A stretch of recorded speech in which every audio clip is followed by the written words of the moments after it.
तब रोवेली जब बेटा पेट में लात मारेला। माँ तब रोवेली जब बेटा बुखार से तड़पेला। माँ तब रोवेली जब बेटा भूखे रहेला। और माँ तब रोवेली जब बेटा खाना न देवेला। 9 महीना कोखी में उत सबके रखली हो। कितनो भी दुख आइल उत सबके झेलली हो।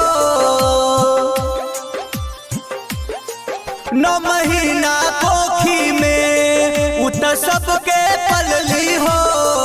कितनो भी दुख आइल उत सबके झेलली हो। कितनो भी दुख आइल उत सबके झेलली हो। सरदा पुरई हो छोरी मत जई हो।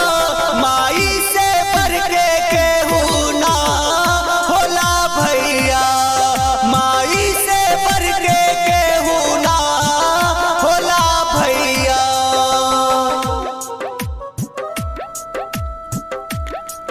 हम राज देवगढ़ नारी जाति के परिणाम करतानी।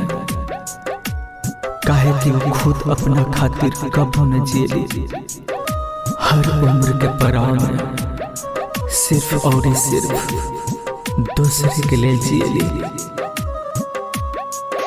दुनिया में माँ होली अनमोल खजाना हो।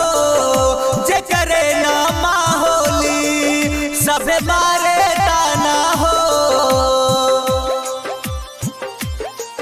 दुनिया में माँ होली अनमोल खजाना हो।